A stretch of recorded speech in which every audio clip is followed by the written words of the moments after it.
یخني شروع ده دغه ماشومان موږ دغه شګو کې ناست دي خواران او لاسونه یې چوېدلي دي شونډې یې چوېدلي دي او کارونه نشته دی ژوندونونه نشته دی چا چرګه خرڅه کړې او چا وری خرڅ کړی او چا وروره کور کې چېرته څه شی بل جوار دانه یې خرڅه کړې خو په هغه نیت باندې راوتلي او ټول لګیا یي کار پکې کوي که سپین ږیری دی او که ځوان دی او که زوړ دی. السلام علیکم ورحمت الله وبرکاتو.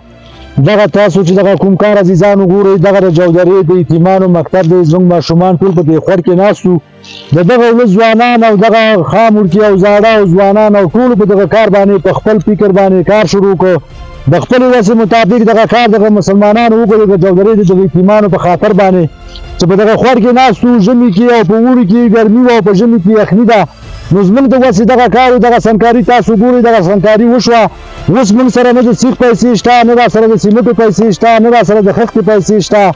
نو چې څومره هېوادوال زموږ یي او څومره شتمن خلک یي او موږ سره څومره مرسته کولی شي د دغه یتیمانو د خاطره الله به دوی ته یو په دوه یو په چنده باندې وزونه ورکړه او موږ په دغه یخني کې لګیا یي. یخني شروع ده دغه ماشومان موږ دغه شګو کې ناست دي خواران او لاسونه یې چوېدلي دي شونډې یې چوېدلي دي.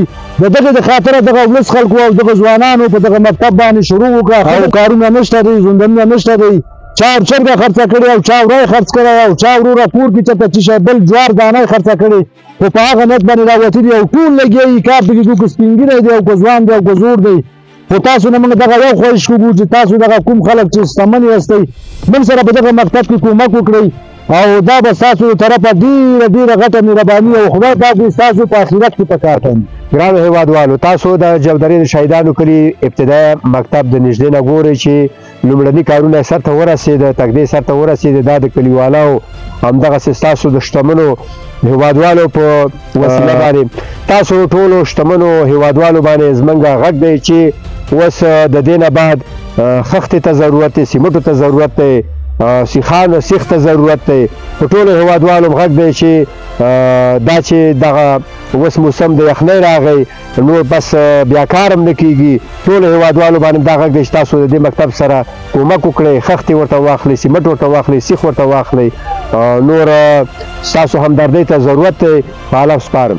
موږ په دغه ټولو عزیزانو په هغو باندې مسلمانانو ټولو باندې غږ کړو چې موږ سره مرسته وکړه. موږ غریب یو ولا که چا سره د 2 روپۍ درک سره دغسې اطراف کې پراته اوس ماشومان خواران په شګو کې بره خوا ناست یخني ده ښه په اوړي کې ګرمۍ واله په ژمي کې یخنۍ واله. نو دغه شی موږ شروع کړ د الله په رضا باندې موږ سره چې هر څوک کومک ته الله دې ورته اجر ورکړي.